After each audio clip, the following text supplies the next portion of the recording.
우리의 예배를 받으시는 우리 하나님께 영광을 돌립니다. 여러분, 지난 한 주간 은혜 가운데 잘 지나셨는지, 설 잘 지내셨나요? 설 잘 지내셨어요? 얼굴들 자세히 볼 수가 없지만 힘들고 어려운 일들도 많은 세상 속에 그래도 우리의 걸음을 하나님이 여기까지 인도하신 것이 감사합니다. 어제 뉴스를 잠깐 보니까요, 어느 그 젊은 세대기 고향을 내려가는 중이에요. 5인 이상 집합 금지 명령이 떨어졌는데도 시댁에서 아마 오라고 그랬나 봐요. 그러니까 이제 가면서 글을 올린 거예요.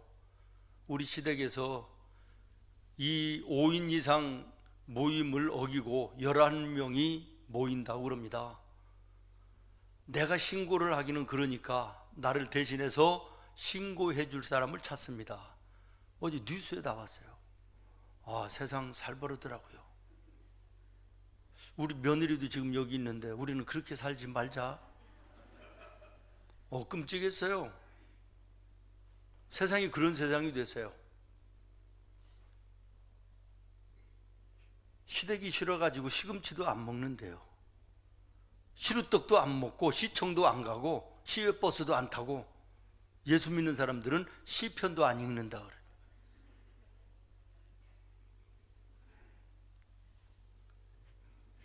오늘 성경 말씀을 보면요, 사도 바울은 말세가 가까이 올수록 죄악이 이 땅에 심하여지면 심하여질수록 예수 믿는 너희들은 믿음에 굳게 서야 된다.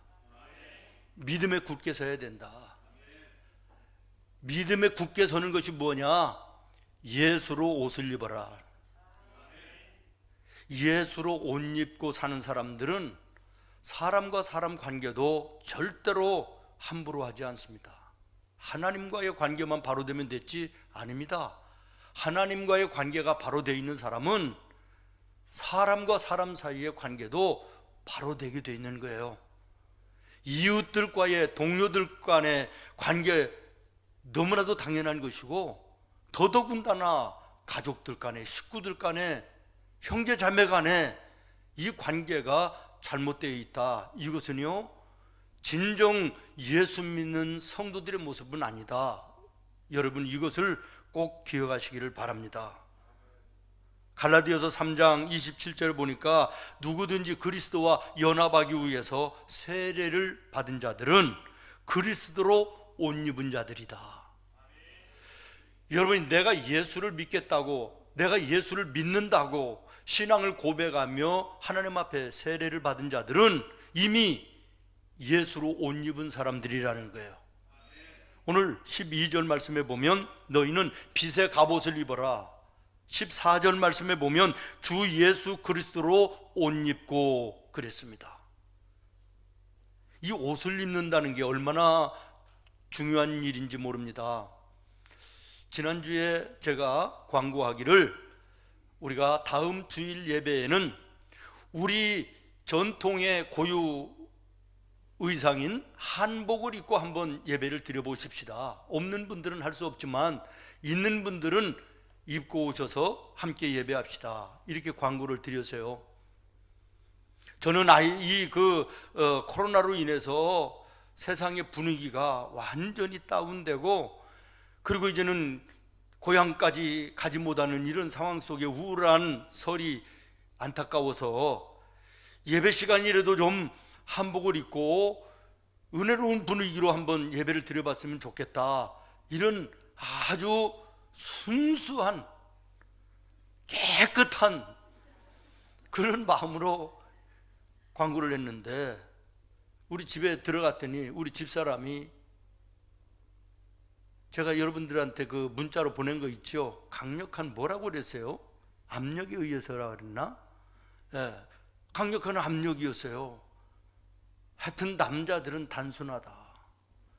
남자들 가운데 한복 입는 사람이 몇 명이나 있을 것이며 다 여자들밖에 없을 것인데, 명절 끝에 시댁도 갔다 오고 일도 많고 지쳐 있을 텐데 한복을 그거 얼마나 손질하고 고추장스럽고 한번 입으려면 간단한 게 아니고 거기에다가 그냥 맨 머리로가 아니라 미장원을 가야 된다. 거기에서 딱 와닿더라고. 그렇다. 미장원을 가서 이걸 살려야 되는구나. 이게 간단한 문제가 아니네. 거기까지는 좋았다. 그런데 제가 사진을 찍어 콘테스트를 해가지고 상금을 주겠다 이렇게 얘기를 한 이것 때문에 우리 여자분들이 얼마나 스트레스를 받고 힘들었는지 모른다는 거예요. 그래도 어떻게 해요? 광고가 된 것이니까 그냥 밀고 나간다 이런 마음이었지요.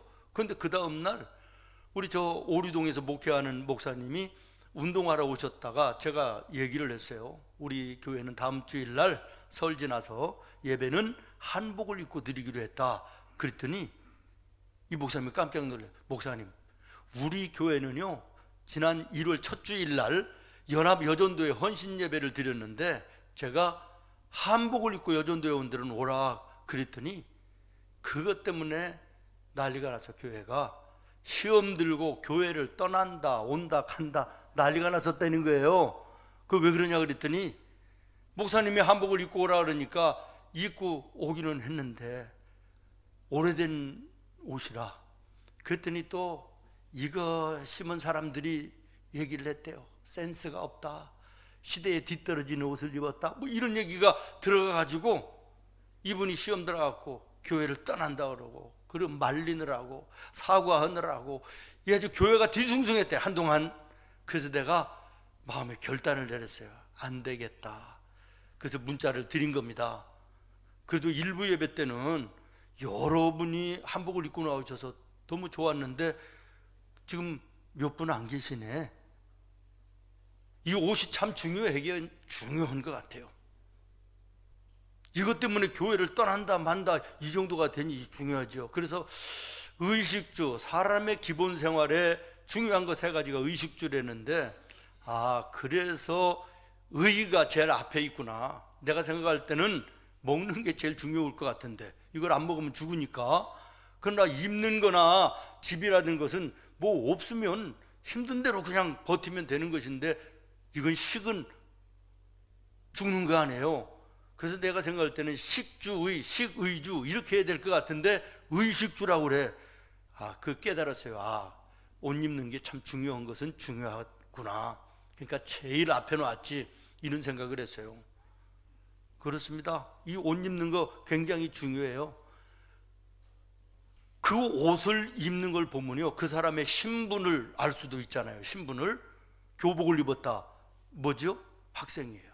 군복을 입었다, 군인이에요. 경찰복을 입었다, 경찰이죠. 신분이 옷을 통해서 드러나고 말해줘요. 또 나가서는 옷을 입은 것을 보고 저 사람의 국적이 어디냐, 어느 나라 사람이냐 이것도 알잖아요. 제가 지금 입은 옷이 어떤 옷이지요? 한복. 이거 누가 주로 입는 것이에요? 너무 힘들고 어려운 질문이라서 그러나 한국 사람이 입는 거예요. 이 한복을 입었으면 저 사람 한국 사람이구나 이렇게 느끼는 거 아니에요? 일본 사람들은 뭐 입죠? 기모노. 베트남 사람들은 아오자이. 2부 예배 때 우리 신춘매 집사님한테 물어봤더니 중국 전통 옷은 뭐예요? 우리 이광복 집사님 뭡니까? 뭐 이상하게 얘기하더라. 무슨 펑 그러던데. 펑차온지 뭐 이런 옷이래. 그러니까 그 나라를 상징하는 옷이 따로 있어요. 마찬가지예요. 우리 예수 믿는 사람들이 입어야 될 옷이 있다. 그 옷이 뭐냐? 예수로 옷 입는 것이다. 그러면 예수로 옷을 입는다는 것이 무엇이냐? 마음속에 예수님을 모셨으니까 예수님의 삶의 모습이 우리 성도들의 밖으로 나타나는 모습 속에 드러나야 된다는 거예요. 예수로 옷 입는다라고 하는 것은 내 마음속에 계신 예수님 때문에 말하는 것이, 행동하는 것이, 살아가는 모습들이 예수 믿는 사람답다. 누가 봐도 정말 예수 믿는 사람이다. 인정할 만한 모습이 있어야 된다는 거예요. 이것이 예수로 옷 입는다라고 하는 뜻입니다. 믿습니까? 예수님 때문에 우리가 하고 싶은 말 다 하지 못하고 행동하고 싶은 것도 절제하고 자제하고 예수님의 삶의 모습을 쫓아 나아가는 이 모습이 우리의 삶 속에 나타나 나와 함께하는 사람들이 저 사람은 예수 믿는 사람이야, 저 사람은 정말 교회 다니는 사람이야, 인정함을 받을 수 있어야 된다라는 거예요. 여러분들이 누군가 전혀 모르는 사람들끼리 만나서 30분 1시간을 얘기하는데도 그 사람이 내가 예수 믿는 사람인 것을 모른다면 여러분 문제 있는 거 아니겠어요? 제가 만약에 전혀 모르는 처음 만나는 사람과 1시간을 얘기하는데도 이 사람이 목사구나, 이것을 모르면 내가 제대로 된 목사가 아닌 것처럼 우리 성도들이 세상 속에서 모르는 사람들과 함께하는 대화 그리고 함께하는 생활 속에 예수 믿는 사람다운 모습이 드러나지 않는다면 진정한 예수 믿는 사람이 아니라 그 사람은 그저 단지 교회를 다니는 사람, 하나의 종교인일 뿐이다, 이런 얘기예요. 오늘 이 시대는 예수 믿는 것을 드러놓고 얘기하기가 참 어려운 시대가 되었다, 이렇게들 얘기해요. 그래서 영적으로 비겁한 사람들이 너무나도 많다라는 얘기들이 들려와요. 세상의 소문들이 교회 가면 코로나 걸린다, 백화점이고 전철이고 음식점이고 마트고 모든 것에 사람이 가득한 곳에 가서 1시간 2시간 하루 종일 있어도 전혀 괜찮은데 교회에 1시간 예배 드리는 이것으로 코로나가 걸린다. 많은 사람들이 머릿속에 마음속에 딱 들어있어서 출근을 하면 교회 갔다 왔느냐 묻는 직장들이 한두 개가 아니고, 교회 갔다 왔다 그러면 그만두라고 하는 이런 회사들도 이런 직장들도 숱하게 많이 나타났다 그러네요. 그러니까 웬만한 믿음의 사람, 웬만한 믿음의 용기가 없는 사람은 세상에 나가서 내가 예수 믿는 사람이라고, 내가 교회의 장로요 권사요 집사요 성도라고 얘기를 못하는 세상이 됐다라는 거예요. 우리 성도들 가운데도 그런 성도들이 있을지도 모르겠습니다. 그러나 만약에 그렇다면 진정 그리스도인이라 얘기할 수는 없을 것입니다. 예수님이 그래서 말씀하셨습니다.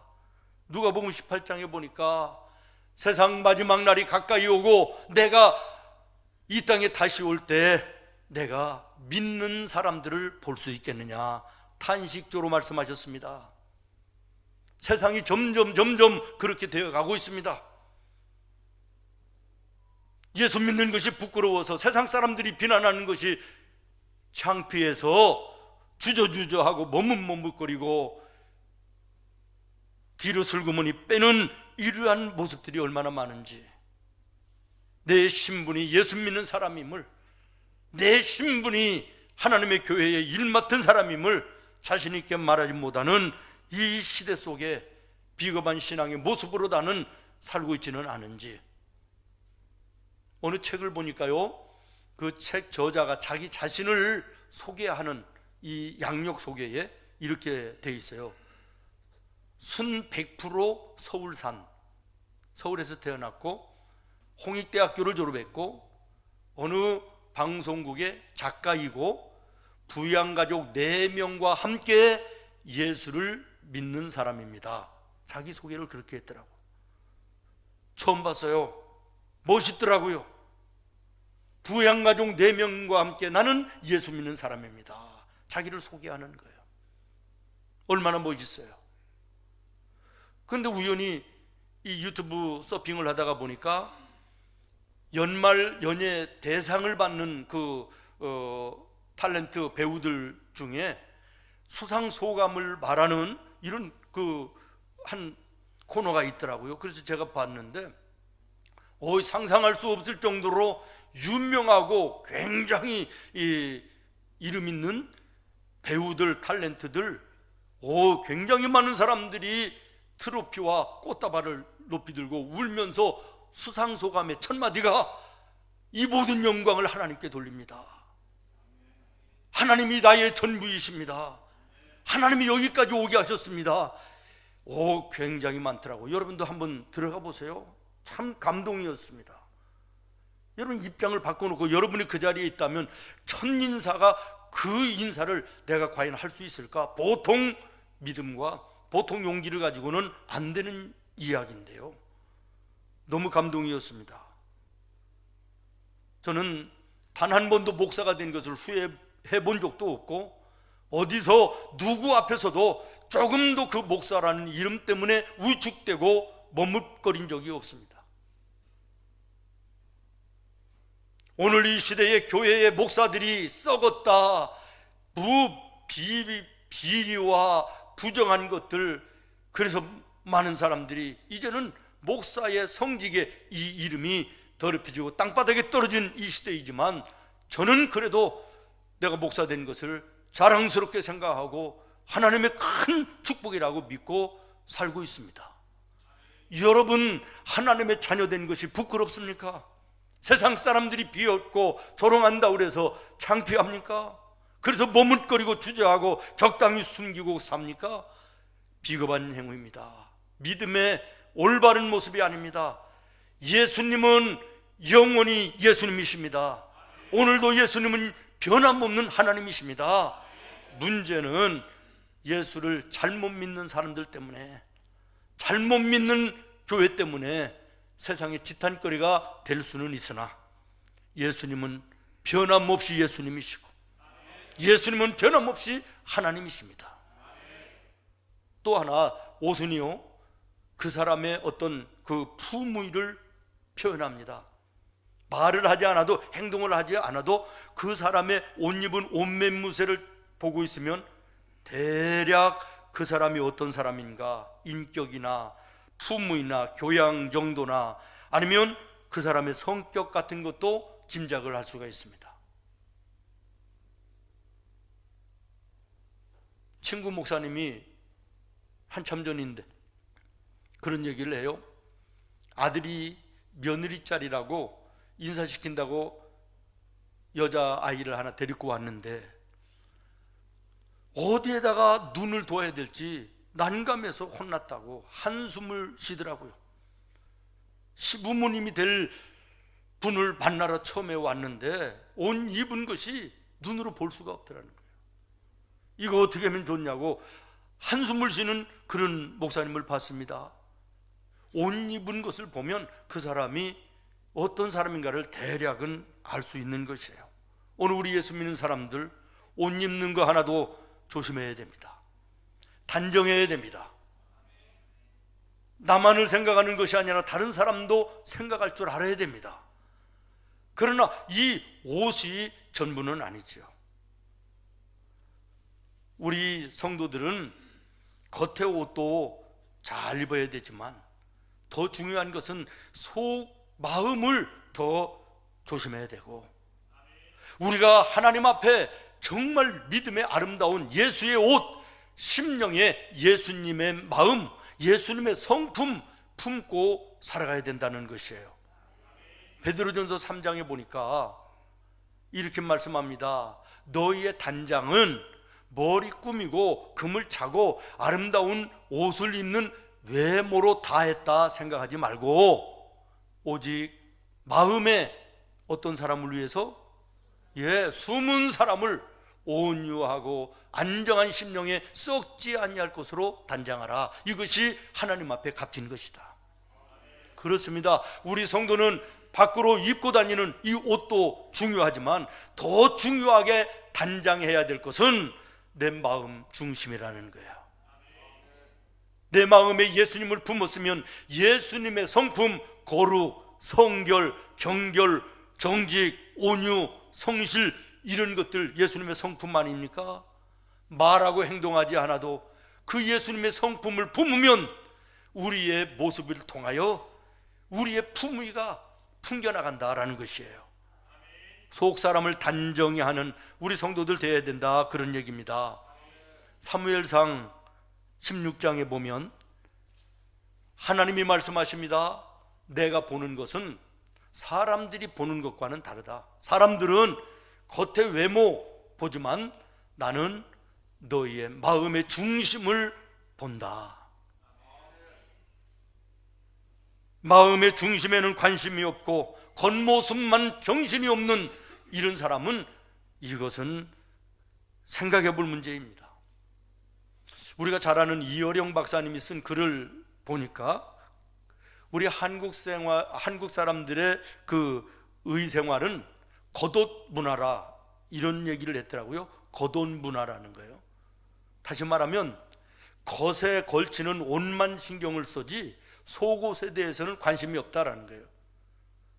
근데 이 패션을 연구하는 사람들이나 아주 그 패셔니스타들이 얘기하는 것을 들어보면요, 겉에 옷이 아무리 좋아도 속옷이 제대로 갖춰 입지를 않아 받쳐주지 않으면 옷에 태가 나지를 않는다는 거예요. 그래서 겉옷도 중요하지만 속에 입는 옷이 더 중요하다 이런 얘기들을 합니다. 맞는 얘기라고 생각이 되는데요, 오늘 우리 예수 믿는 사람들은 겉옷도 중요하지만 마음의 중심에 속 심령이 더 중요하게 여기고 마음에 예수님의 성품을 품어 말하지 않아도 행동하지 않아도 나로 하여금 예수님의 향기가, 예수님의 아름다움이, 예수님의 선하심이 드러나는 모습이 있어야 될 줄로 믿습니다. 그런데 오늘 우리가 사는 세상은요, 눈에 보이는 것만을 쫓아가는 세상이에요. 루키니즘 시대라고 그러죠. 눈에 보이는 것만 쫓아가는 세상. 속이야 어찌됐든 겉에만 번지를 하고 화려하고 이쁘면 된다. 그래서 개그맨들이 그런 얘기들을 했잖아요. 뺑덕 엄마 나쁜 사람이잖아요. 뺑덕 엄마 나빠. 그러나 이뻐. 나쁜 사람이라도 얼굴만 받쳐주고 이쁘면 덮어진다. 뭐 이런 것을 비꼬 와서 풍자한 얘기 아니겠어요? 얼마 전에 우리 대한민국을 아주 어수선하게 만들었던 장관이었던 분이 계십니다. 남자인 제가 봐도 조각처럼 깎아진 모습이요, 아주 멋있더라고요. 매력 있는 남자예요. 그런데 사람들이 얘기해요. 나쁜 사람이다. 그러나 멋져. 아무리 나쁜 사람이라도 생긴 것이 멋있게 생겨서 어느 정도 커버가 된다 이런 얘기예요. 참 안타까운 세상입니다. 여러분, 오늘 우리 예수 믿는 사람들은 겉에보다 속이 더 아름다워야 돼요. 이것이 예수로 옷 입는 자들인 것이에요. 이렇게 살아야 된다고 예수님은 말씀하시는 것입니다. 여러분, 예수님이 싫어하는 사람 중에 대표적인 사람이 어떤 사람인지 아십니까? 바리새인입니다. 바리새인들이 어떤 사람입니까? 속과 겉이 달라요. 겉은 형편없는데 겉은 화려한데 속은 형편없어요. 그래서 이분들에게 마태복음 23장에 보면 예수님이 말씀하십니다. 화 있을진저 외시가는 겉과 속이 다른 서기관들과 바리새인들이여, 너희는 뭐와 같다고요? 회칠한 무덤과 같다. 우리나라 무덤은 잔디로 덮지만 저 중근동 이스라엘 저쪽에는 무덤을요 하얀 회로 칠합니다. 페인트 칠하는 것처럼 하얗게 칠해놔요. 그러니까 언뜻 보면 너무 깨끗하고 산뜻해요. 그런데 그 속에는 냄새나는 시체, 뼈다귀들로 가득하다. 너희들이 똑같다 그런 얘기예요. 여러분, 바리새인들과 서기관들의 얘기입니까? 저는 이것 때문에 늘 괴롭고 이 싸움을 하나님 앞에 갈 때까지 싸워야 될 싸움이라고 생각합니다. 겉으로는 번지르르하게 입에서 입을 열면 하나님의 말씀 그럴듯하게 은혜되는 말씀을 쏟아놓는데 내 속에는, 내 생활 속에는 목사답지 못한, 인간답지 못한 더럽고 추악한 것들이 너무나도 많기 때문에 이 싸움을 하나님 앞에 싸우는 것이 그렇게 힘들고 어려울 수가 없는데, 여러분은 어떠십니까? 정말 속과 겉이 똑같은 삶을 우리가 산다는 것은 불가능한 일이지만, 그러나 그러기 위해서 애쓰며 발버둥치며 예수님을 닮아가고 예수님을 마음에 품고 살아가려고, 이것이 신앙생활 아니겠습니까? 이것이 믿음의 생활 아니겠습니까? 사랑하는 성도 여러분, 여러분의 삶의 현장에 직장이든 학교이든 간에 어느 곳에 있든지 다소 능력은 좀 떨어진다 할지라도, 좀 부족한 것이 있다 할지라도 사람들로부터 그래, 저 사람은 틀림이 없어, 저 사람은 정직해, 저 사람은 신실해, 저 사람은 성실해, 믿을만해 라고 하는 얘기는 들어야 되지 않겠습니까? 이것이 그리스도의 향기요, 성경이 말하는 빛과 소금의 삶이기 때문에 그런 것입니다. 또 하나, 옷을 입는다는 것은 내 몸을 보호한다는 의미예요. 물론 아름답게 멋있게 이것도 중요하지만 옷의 본질적인 것은 몸을 보호하는 것이에요. 추울 때는 두꺼운 것으로, 여름에는 얇은 것으로. 그래서 북극에 사는 사람들의 옷이 다르고 뜨거운 나라에 사는 사람들의 옷 입는 것이 다른 거예요. 이스라엘 같은 나라는 무더운 날씨이기 때문에 옷 입는 것이 부담스러워요. 큰 천으로 둘둘 마는 거예요. 언제든지 시원한 곳에 가면 이것을 깔고 자기도 하고 덮고 자기도 하고. 공사장에 나가는 사람들이 복장이 다릅니다. 작업복을 입고 신발을 두꺼운 걸로 신고 머리에 헬멧을 씁니다.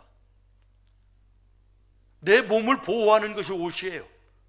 그러나 이 옷이 우리의 몸을 영원토록 보호해 줍니까?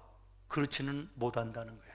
아무리 비싸고 아무리 좋은 화려한 옷이라고 할지라도 시대가 지나면 시대에 뒤떨어져 벗어야 돼요.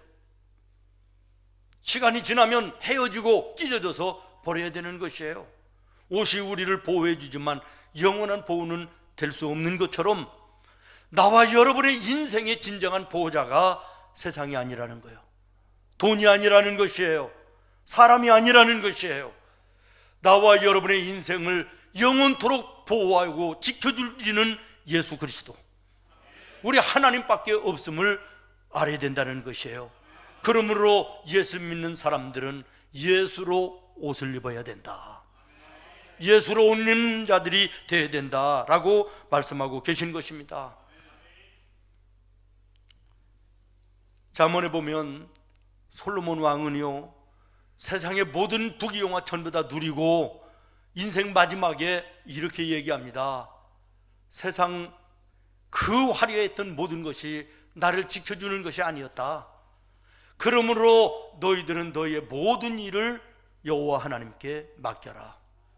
그리하면 하나님께서 네가 하는 모든 일들을 이루어 주실 것이다. 우리의 영원한 보호자는 세상이 아닙니다. 돈이 아닙니다. 사람이 아닙니다. 우리 하나님이십니다. 예수 그리스도인 것입니다. 그러므로 오늘 우리가 입을 옷은 예수 그리스도로 옷 입는 것입니다. 사도 바울도 고린도 성도들을 향하여 고린도후서 4장에 이렇게 얘기합니다. 우리가 사방으로 우겨쌈을 당하여도 쌓이지 아니하며 답답한 일을 당하여도 낙심하지 아니하며 박해를 받아도 버림받지 아니하며 거꾸리뜸을 당하여도 망하지 아니한다. 이유는 내 속에 영원한 보호자 하나님이 계시다, 예수 그리스도가 계시기 때문이다 라는 것입니다. 사랑하는 여러분, 전쟁에 나가는 군인이 군복과 완전 무장을 하고 나가는 것처럼 공사장에 나가는 인부가 작업복을 입고 안전모를 쓰고 나가는 것처럼 오늘 우리 예수 믿는 성도들은 세상을 향하여 나갈 때 예수로 옷 입고 나가야 됩니다. 마음에 예수님의 마음을 품고 예수님의 성품을 가지고 나아가야 된다라는 것입니다. 이것이 예수로 옷 입는 것이다. 오늘 본문 12절을 보십시오. 빛의 갑옷을 입자 그랬잖아요. 14절을 보십시오. 오직 주 예수 그리스도로 옷을 입으라 그랬습니다. 그러면 우리가 입을 예수의 옷이 무언가? 좀 더 구체적으로 연결되는 말씀이 에베소서 6장에 나와 있습니다. 한마디로 얘기합니다. 따라하겠습니다. 전신갑주를 입으라. 전신갑주를 입으라. 그러면서 전신갑주가 어떤 것인가를 아주 자상하게 설명합니다. 14절 같이 읽습니다. 시작.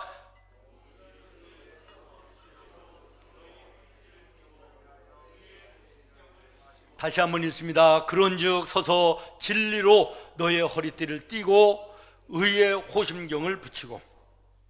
진리의 허리띠를 띠라는 것이에요. 이 시대, 오늘 우리가 사는 이 세상은 진리와 거짓의 선이 불분명합니다. 진리가 아닌 비진리가 진리 위에 서서 진리인 척합니다. 이단과 사이비들이 얼마나 많은지 모릅니다. 거짓과 참이 있을 때 거짓이 참 위에 올라가 참인 것처럼 행세하는 이런 세상이 오늘 우리가 사는 세상이에요. 시간적인 여유가 없어서 한마디만 하고, 이번 주 안에 여러분의 가정통신에 핸드폰, 또 가능하면 출력을 해서 가정통신문으로 우리 성도들의 각 가정에 보내드리려고 합니다. 지난 1년, 작년 이맘때 코로나가 성하기 시작해서 오늘까지 1년입니다.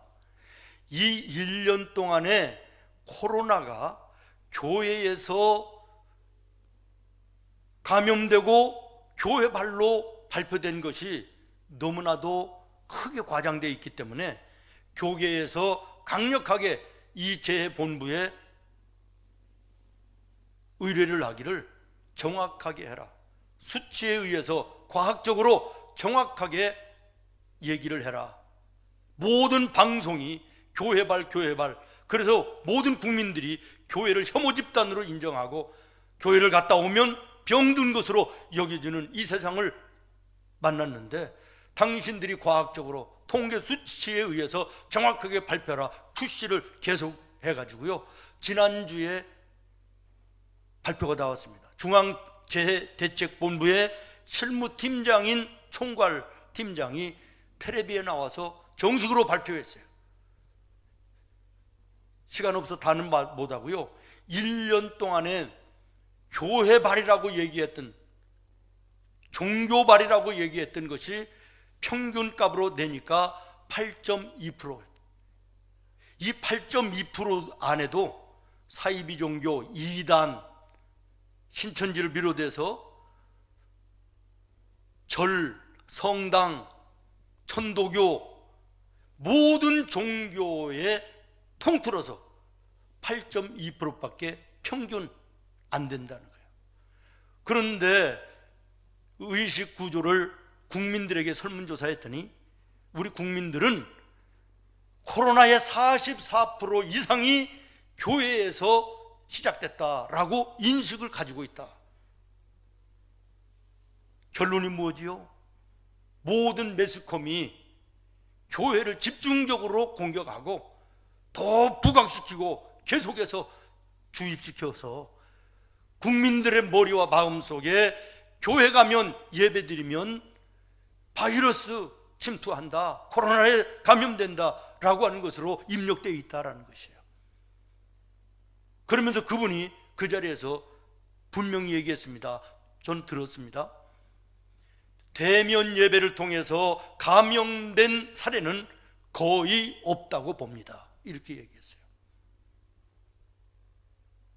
그럼에도 불구하고 우리 성도들조차도 예배 1시간 드리는 것, 이것 때문에 감염의 위험성이 있어서 공포와 두려움 속에 예배를 못 드려요.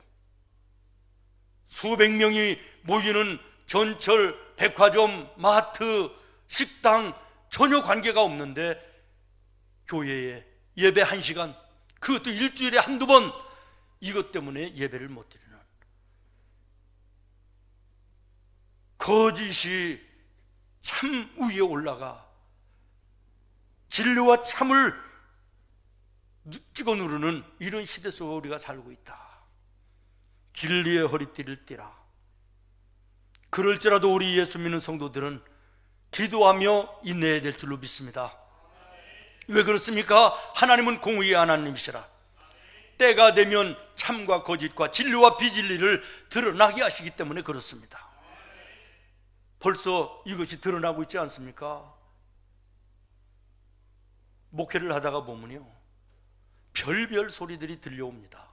근거도 없습니다. 사실이 아닙니다. 그런데 이렇더라 저렇다더라, 교회는 이랬다더라, 목사님은 이렇게 했다더라, 이게 맞냐 틀리냐 엄청난 소리들이 들립니다.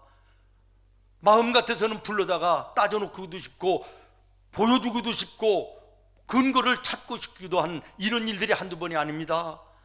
그러나 하나님은 공의의 하나님이시라. 답답하고 억울하기도 하고 힘들기는 하지만 무릎 꿇고 하나님 앞에 기도하다가 보면 때가 되면 참과 거짓을 밝혀주시는 거예요.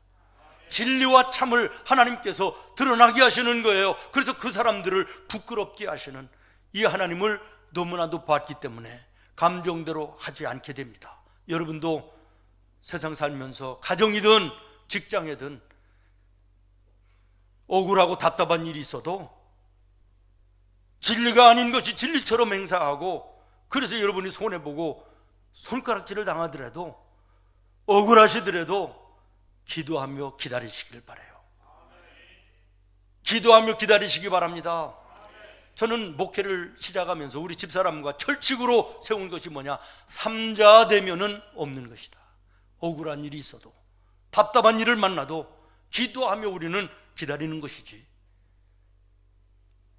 그렇게 얘기했다며 이런 일을 했다며 불러서 삼자대면은 절대로 없는 것으로 하자, 지금까지 왔는데요. 여러분, 진리가 아닌 것들로부터 고통을 당하고 핍박당하는 세대를 우리가 살고 있습니다. 그래서 이 시대가 마지막 시대라고 그러는 것이에요. 14절에 보면 의의 호심경을 붙여라 그랬습니다. 이 호심경은 뭐냐면 그 전에 성경으로는 흉배라고 그랬어요. 옛날에 대감님들 옷을 이렇게 챙겨 입으면 앞에다가 사각으로 딱 이렇게 해서 붙였잖아요. 앞뒤로. 이것이 뭐냐, 흉배인데 가슴을 보호한다는 거예요. 다른 데에 총알을 맞아도 칼을 맞아도 불구가 되고 끝나지만 심장을, 가슴을 맞으면 죽는 거예요. 그러니까 이걸 지키라는 거예요. 너희 악한 마귀들, 너희 대적들이 너희들을 죽이기 위해서 우는 사자처럼 도전해 오는데, 너희들이 믿음을 지키고 의로 승리하기 위해서는 하나님의 의로 너의 가슴을 보호하라는 거예요. 앞뒤 무차별하게 도전해 오는 악한 것들로부터 너희가 안전하기 위해서는 의의 흉배 앞과 뒤를 보호하라는 것이에요. 믿습니까? 15절입니다. 같이 읽겠습니다. 15절, 에베소서 6장 15절 시작.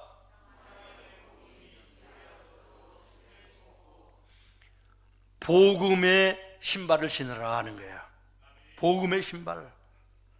군사들은 전쟁이 일어났을 때 가는 곳마다 가장 먼저 해야 되는 것이 전쟁이 일어났습니다, 알리는 거예요. 그래서 백성들이 피해를 당하지 않도록, 죽지 않도록 피신시키고 그들을 지키기 위해서 싸우는 거예요. 오늘 우리 예수 믿는 성도들을 십자가의 군병들이라고 합니다. 오늘 우리는 세상에 나가서 있는 곳에서 이 영적인 싸움이 있음을, 마귀들과의 싸움임을 알려야 됩니다. 그리고 여기에서 우리가 구원받아 영원히 하나님 나라에 살 수 있는 영원한 생명을 얻는 것은 예수 그리스도를 믿는 복음입니다. 이것을 외쳐야 되는 것입니다. 그래서 불안에 떨고 두려움에 있는 세상 사람들에게 샬롬의 평안을 끼치는 아름다운 걸음들이 되어야 된다라는 것이에요. 믿습니까? 그 다음에 16절에 보면 믿음의 방패를 들으라 그랬습니다. 모든 것 위에 믿음의 방패를 들으라. 모든 것 위에. 모든 것이 어떤 것입니까? 진리를 위해서 허리띠를 띠고 의의 흉배를 붙이고 복음의 신발을 신고 그 다음에 그것으로 끝나지 말고 손에는 믿음의 방패를 들으라 하는 거예요. 옛날의 싸움은 주로 화살과 칼의 싸움인데, 마귀들이 성도들을 향하여 도전해 오는 것은 화살인데 거기에 하나 더 붙여서 불화살입니다. 이 불화살로부터 나를 지키기 위해서는 믿음의 방패를 들어야 된다는 거예요. 오늘도 이 악한 마귀는 불안이라고 하는 불화살을 우리를 향하여 쏘아대고 있습니다. 시련의 불화살을, 질병의 불화살을 계속해서 쏘고 있습니다. 여기에 우리가 살아남고 승리하기 위해서는 믿음이 있어야 되는 것이에요. 믿음의 방패를 들지 아니하면 패할 수밖에 없다는 것입니다. 믿음의 방패가 나를 지켜주는 것입니다. 하나님이 우리를 지켜주시는 것입니다. 내 주는 강한 성이요 방패와 병기 되시니 큰 환난에서 우리를 구하여 내시리로다. 할렐루야.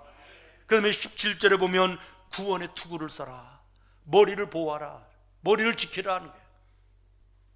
우리의 머리로 죄 지켜야 하는 것들이 얼마나 많이 있습니까? 생각으로 얼마나 많은 죄를 지켜야 합니까? 또 하나, 머리에 감투 쓰기를 좋아하는 것이 사람입니다. 유명해지고 장자가 붙고 뭐 감투라고 그러면 정신없이 머리에 감투 쓰기를 좋아하는 거, 이거 하나님 앞에 아름다운 것이 아니라는 것이에요. 머리에는 구원의 투구를 써라. 세상에 아무리 이름이 높아지고 너의 직함이 굉장하고 별스럽다 할지라도 구원받지 못하면 영원한 지옥의 백성이다. 구원의 투구를 써라. 머리로 짓는 죄 버리고 세상 교만과 이름 얻는 것에 치중하던 이런 인생을 살아서는 안 된다고 말씀하시는 것입니다. 마지막으로 17절에 보면 말씀의 검을 들으라는 것이에요. 구원의 투구와 성령의 검, 성령의 검이 무엇입니까? 하나님의 말씀이다. 지금까지 말씀드린 6개의 말씀은 전부 다 방어하는 것입니다마는 마지막 7번째 얘기하는 성령의 검, 말씀의 검은 공격용과 함께합니다. 방어도 하지만 공격 함께하는 것인데, 우리가 잘 아는 것처럼 전쟁은 방어만 해갖고는 이길 수가 없는 것이기에 공격할 수 있는 무기도 있어야 되는데, 이게 무엇이냐? 성령의 검이다. 성령의 검이 무엇이냐? 하나님의 말씀이다. 그렇습니다. 사랑하는 여러분, 이 성령의 검은 악한 마귀의 도전을 이겨낼 수 있는 것입니다. 세상의 더러운 것들과의 싸움에서 승리할 수 있는 힘인 것입니다. 성령의 검은 뚫지 못할 것이 없습니다. 자르지 못할 것이 없습니다. 그러므로 이 무기만 들면 우리는 영적인 싸움에서 승리하는 것입니다. 예수님도 광야에서 시험을 받으실 때 마귀들이 와서 3번이나 시험하지 않습니까? 그때마다 다른 방법이 아닌 하나님의 말씀, 성령의 검으로 물리쳤던 것을 여러분이 잘 아십니다. 성령의 검만이 이 어두운 세상 마지막 때 악한 마귀들과의 싸움, 세상의 더러운 풍조들과의 싸움에서 나를 지키고 우리의 가정을 지키고 내 자녀를 지키고 승리할 수 있는 것은 성령의 검입니다. 말씀의 능력인 것입니다. 따라하겠습니다. 세상 모든 것과 사탄의 모든 것과 더러운 모든 것은 성령의 검 앞에 두부다. 뭐라고요? 두부. 무딘 칼로도 두부는 자를 수 있어요. 그런데 하물며 못 자를 것이 없고 못 부실 것이 없는 성령의 검, 세상 모든 거 아무것도 아니라는 것이에요. 오늘 여러분 힘들고 어려운 일이 있습니까? 가로막는 장애물들이 큽니까? 그래서 낙심하고 절망합니까? 하나님의 말씀, 성령의 검을 붙들으시기를 바라요. 형통하게 될 줄로 믿습니다. 기도하겠습니다. 하나님,